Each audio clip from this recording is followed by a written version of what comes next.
I'm Vin. I'm Sori. If you would like to get your song reviewed, dear listener, there's the filthy capitalist option. As Sori says, 125 gets you straight to the head of the line. You don't have to be a part of the alliance. You don't have to be part of the group. Wait a minute. And the biggest thing is you don't have to wait. You hop, skip, and jump right in front of everybody. 125 gets you there. You do that 3 times, and you get mashed down to the $75 rate for perpetuity. Yes! Also, there is a band review option. So if you've got a band and you're trying to get your band some exposure, hit me up at villageXchange@gmail.com, and I'll show you the details about how to pull that off. You can also jump on Patreon, and there is a option on the tiers to be able to get your band reviewed. Obviously, we can't lie to you, so we can't guarantee a positive review. Get what you get. It's just rubbish. Rubbish. Rubbish. That's British for garbage. My favorite is the community option. $1 at the gate gets you in at Patreon. You get to join an alliance. The alliance joins their points together, and that helps determine what songs that we do. The alliances hang out on Discord. Message me on Patreon to get the link. And they do all kinds of other cool things. They do Minecraft, Dungeons and Dragons. Yeah. It's really a community within the community. Anybody can go in the village, facebook.com/Vin and Sori. There's 160,000+ people on the channel. What's cool about the Discord is that it offers a real opportunity for community connection, friendship, that type of thing. And it's on Discord, so if you're not a Facebook person, it's for you. You start off at $1. Right. Plus you get exclusives. Sori and I are working on a song. So the first 15 seconds of that was on Patreon. Also, at $15 tier and above, when we actually debut the video, they're going to be there live with us. There you are, dear listener. Buy our merch. Buy our merch. The child shall lead them. I was like, I think I have enough time to take some water. And to buy our merch. What's up, everybody? All right, we're about to get into this song. Everybody in the Twitter, Facebook, YouTube world, it is Vin and Sori. We're doing a fire stream where we're just listening to songs back to back to back, hanging out with our friends. You should be ashamed of yourself for not hanging out. All of them from our awesome friend Daniel. La Village. Who's been with us on Patreon for quite some time. So he got an entire day or night, if you will, dedicated to him. Look, this is Flight of the Nazghul. We had a clip for you guys in YouTube land, but the fascists over at whatever studio did Lord of the Rings just stopped our fire stream for playing it. I will put the link in the description of this video so you can click on it and see it for yourself. Pinky, no vanilla! No! That's an interesting song. The riffage, this band, like...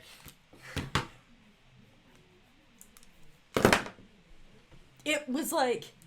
This... That middle piece was so surprising. Yeah, that little sample they put there in the middle. It was completely off guard. It completely caught me off guard. But, like... Pretty. The song itself, man, was... Like... I had it on my agenda to go play ping pong. But now I'm just gonna go downstairs and play because that was so inspiring. Because everybody knows I love the tremolo shit, like. But he palm muted the tremolo picking, which is not like.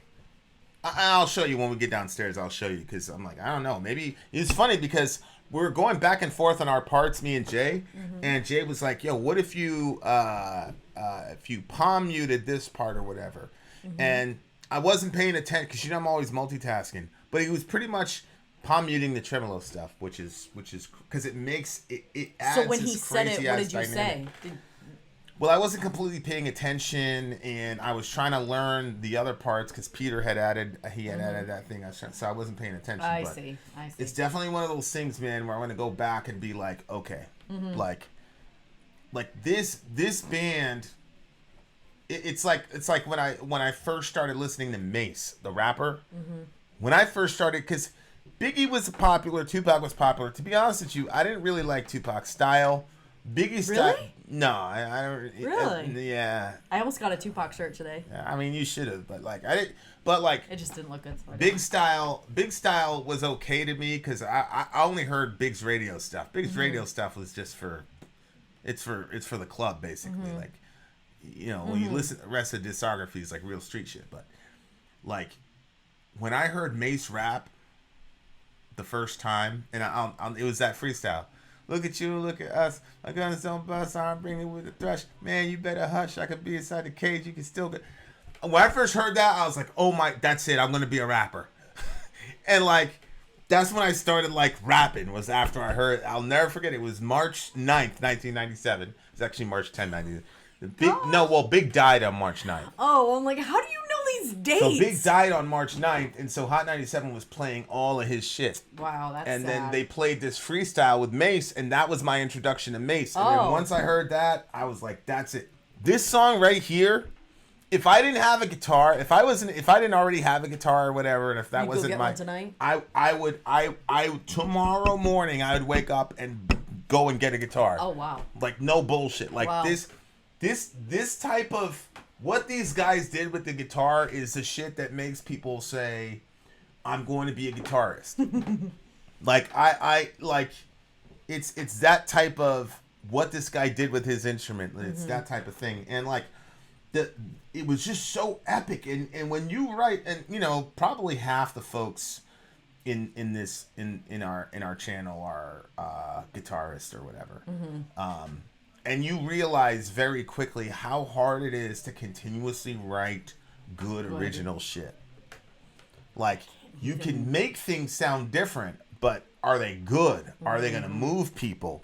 And then can you put it into a song? And then can you meld it with vocalization? Like, it is hard, really, really, really, really hard to write good music like that. And so, like, for these dudes to come out, man, that shit was like I said, it's life-changing stuff. It's like, and like, sometimes bands just get, like, I feel like we got lucky with our first song. Like, that first song I think it's really, really good. And I just think we got lucky. I don't think like, so. But sometimes bands just get lucky, man. Because I remember, like, back in the day, But you're really good at what you do. well, When it's have not- you ever put out a bad lyric? Well, Peter's on point in that song. Jay's on point in that song. You're really good in that song.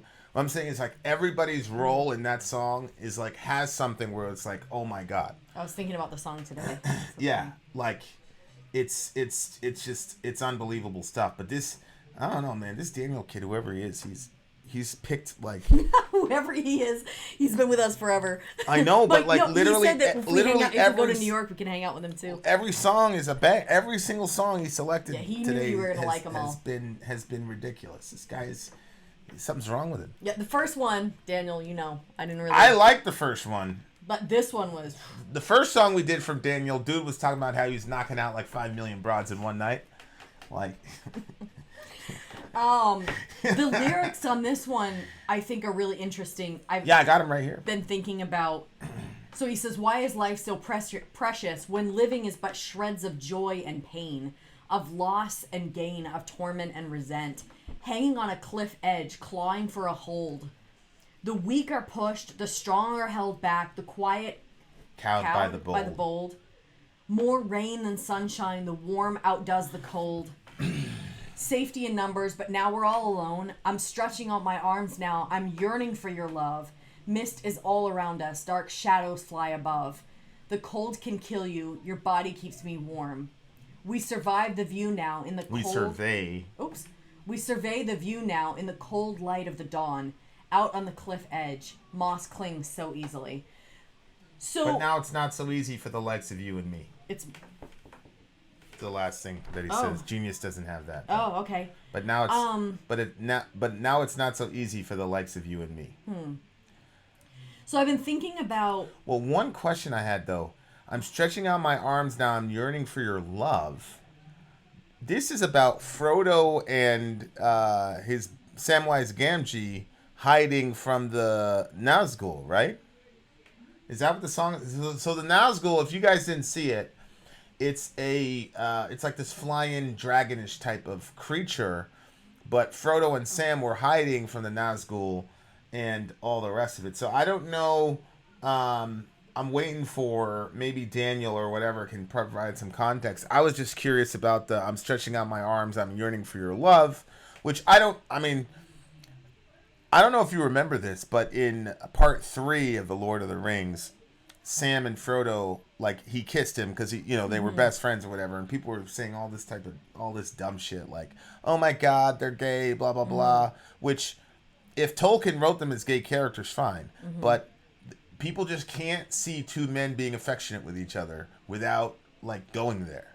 And I was really happy that I think it's a cultural. I was really happy that they did that, because I've seen like the most gangster dudes, like gangster guys, and I've seen them kiss each other like in real bad situations when they were, so that's a part of like warfare that people that like these dudes love it, like and it's not depicted in war movies either. Or I've never seen it depicted in war movies. Yeah, well, Lone Survivor had a couple. Not where they kiss each other. Yeah. You just generally don't see that. Yeah. Remember, these are the race living beyond their like, time. Oh, okay. So this is not. These are the wraiths who are talking. I see. So it's not Frodo and Sam. It's the wraiths. And the race are these kind of soulless beings who live beyond their time, but they're yearning for human emotion that they are bereft of. Okay, so you say, I'm longing for your love. Okay, I get it. Oh, wow. That is interesting. I forgot what I was going to say. And so they are kings that should have died thousands of years ago, so they yearn for the living they can never. Okay. So it wasn't. So that conversation is, I'm yearning for your love, is not Sam and Frodo. It's the race who were saying they're yearning for just any love, maybe, or is it? Do the race like take over somebody's body and get to inhabit and feel what they feel? Is that kind of what happens? That's really interesting. No, I think so. There are those dead characters. Yeah, the race are like these undead. Yeah. People. Yeah, they were kings, but then they had like the hoodies, the black hoodie. Yeah. You know what I'm saying? You know what those are? Yeah. So do they get to like inhabit people and then experience when it says I'm yearning for your love? Oh, I don't know. How much do you know about Lord of the Rings? Well, I mean, I watched it quite a few times. Any love, I guess, not about but the book has. Oh, I never read the books. Right? You see what I'm saying? Like the book has. Yeah. You can make more dynamic characters with the book because, you can know. I think that this song itself has, like, it's kind of nihilistic in a sense. At the same time, I think that another thing that I've been thinking a lot about is there are situations you can't change. Some things will come to you, and there's nothing you could do about it. You can try your best, and you can still end in a really shitty situation. While at the same time, I think there is a bit of life that it is what you make of it. And, like, for instance, the last 57 times I've gone to the store, I'm so tired because I've been thinking about everything negative, everything that bothers me, everything that, and just working through all these different things. And so when I go to the grocery store, I'm kind of like a grump, and I don't even notice anybody that's there. Like, literally, somebody could be like walking through streaking and I probably wouldn't even see them. But I've been just trying to kind of like revamp my mind and focus more on positivity and the things that I can't change, not focusing on them and how frustrating it is that those things can't change. Prayer has been like a really big thing. I know not everybody's Christian that listens to us, but when I like to be able to do something about a problem, and if there's something that is you can't change that, I pray about it, and then I say, okay, God, it's with you now. Like, I can't do anything more about this. And that's been so good for me. And then I noticed that, like, there was a quote that basically said, smile and the world smiles with you, or something like that. Like, it smiles back at you. When you're smiling, the whole world smiles with you. It's probably my mom that used to sing it. But I think that... Yeah, you dumb butts didn't know Vincent had talent. Tell the truth. Unexpected. But I think that that's true. I think that when you create like a fun, for instance, I went to Subway like a little while ago, and I was like, usually when I tell my order, I have so many things that I specify. It's a very probably frustrating to make a sandwich for me. And Vin's always like, good luck with that as I get my order. But this time I like said it a little bit differently, and then I was like, throw those bad boys on there after the vegetables. And that like made their night. And then they wrote a little message for me on the sandwich bag, and I was just thinking, like, if I wouldn't have, tried to have fun with it, then they wouldn't have had fun with it, and there would have been no fun interaction there. Mm-hmm. But what you put out into the world kind of circles back at you. Sometimes it's, the karma that, maybe next year something's going to come back at you. But even just, how are you interacting with the people around you, and they're going to react back. So if you're just like people feel that energy, and then that comes back at you, and you can create a different world for yourself. Because he says, when living is but shreds of joy and pain, I think that it can be more than that. Although, I mean, for them, they're dead. So probably it is what it is for them. But I did think that this kind of sounded like a relationship song. Of course you did. Yeah, but like a sort of darker one, but I liked it. And then the hanging on a cliff, clawing for a hold sort of feeling. Also, the weak being pushed and the strong being held back, that was a really big one too, because I do think that happens. I think that there's a lot of times where sometimes people will look at somebody as being overly confident, and then they try to stifle who they are, try to stifle their voice, their personality, their whatever, because they feel personally, insecure being around that person, and so they try to push that person back. But yeah, this is the video I was talking about. Mm-hmm. So the guy that's actually in charge here ended up winning the Medal of Honor for his actions that day. But you can see here,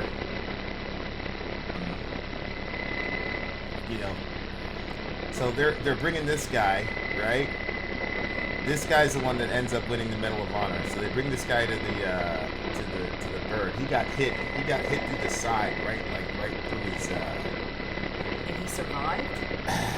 Well, I mean, I tell you all the time, like, it's not like the movies. Like, unless you get hit, You've also said if you got hit by the side, it's over. Yeah, it is. Can you move that screen a little bit? Wait, to your side? So you see it right here. Watch, right here, down here. Oh, yes, you showed me. Yeah, I showed you this one. Yeah. I love this one. See that? Aww. Yeah. You see it right there at the bottom? Yeah, I kissed him. Yeah, he kissed that guy. Mm-hmm. And yeah, that guy ended up KIA. He ended up dying. He did. Yeah. Aww. Yeah.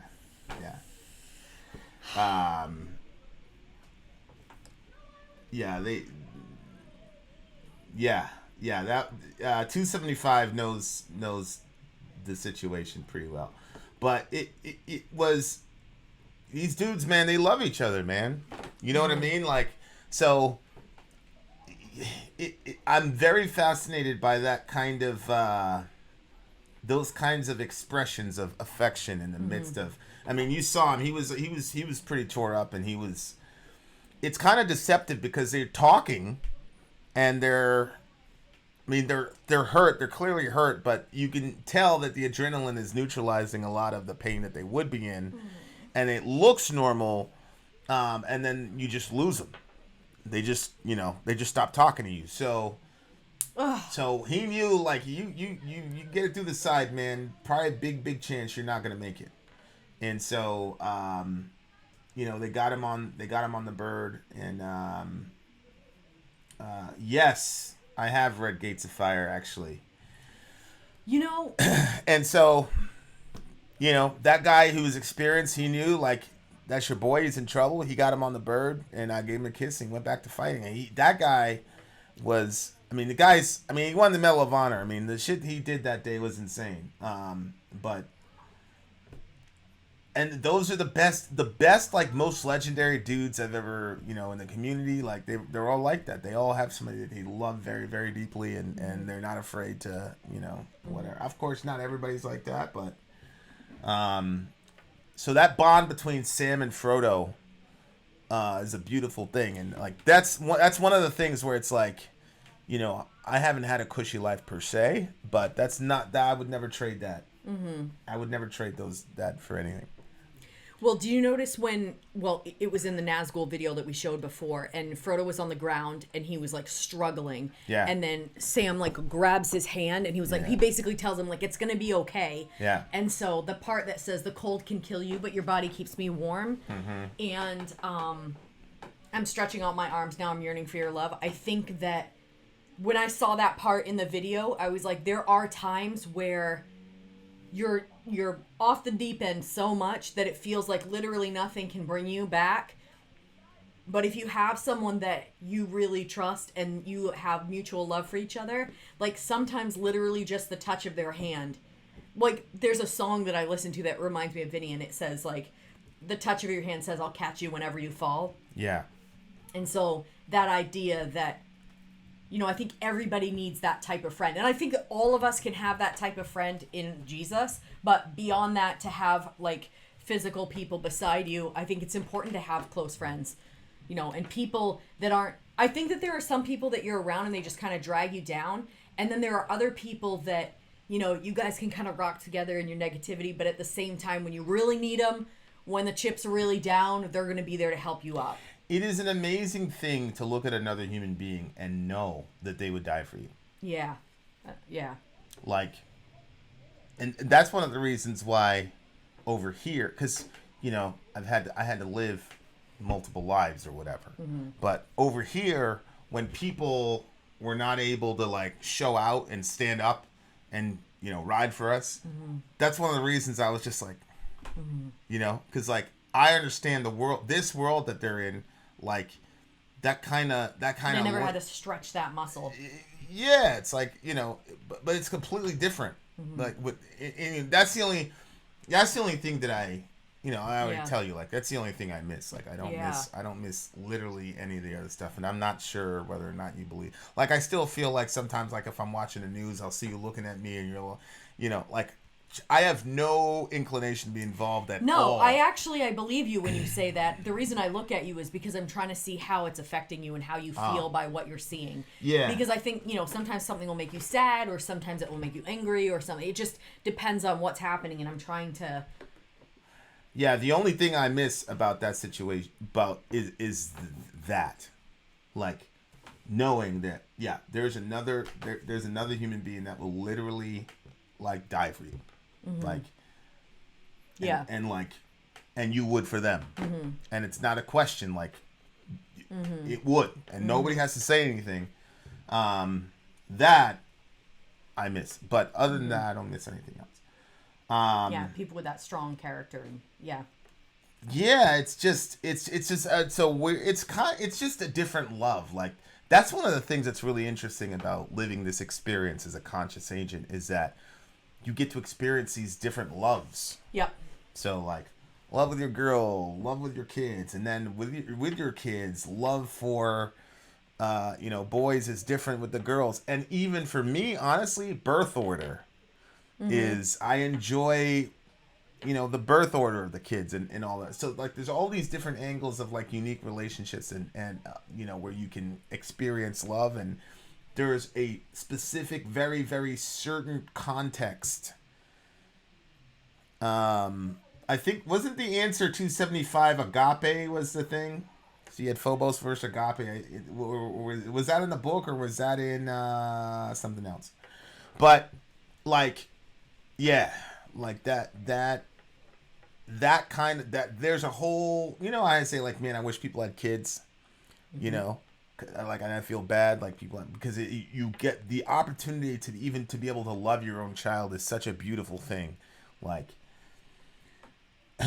so and that multiple children, if you can, that kind of love is one of the things I'm like, man, I wish people could experience it, but you have to pay a kind of a heavy price to experience that kind of love. So it's kind of like, but it is a whole genre or aspect of love that most people don't know. Yeah.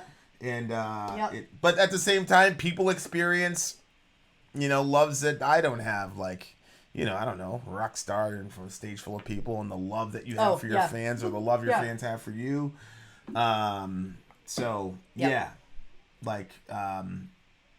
It was love over Phobos, which allowed the guys to face the terror of Phalanx warfare, which is horrifying. horrifying. So Salam Alaikum, Mono Frosts. Really, really good song in the sense of the musicianship. Vocally, it was like okay. Like I would have been fine with it being an instrumental. Oh, Because vocally the lyrics didn't really move me because, you know, the guitars were and I don't know if it's I don't even remember the vocal style. Yeah, I don't know if it's the mix. I don't know what it was, but yeah, it vocally I couldn't really make out what he was saying, even with the lyrics up. But it was still a banging song, really, really banging song. I liked it. I liked the lyrics, even though I don't remember what they sounded like. I liked reading them, and the instrumental sound I really liked too. Yeah, So I agree. 9.8 for me. Yeah, 9.8 for me. Really, really good song. I love that song. It looks like it's second wave black metal. So there you are, dear listener. Check them out. Check out Lord of the Rings. Vin out. Sorry out. Down.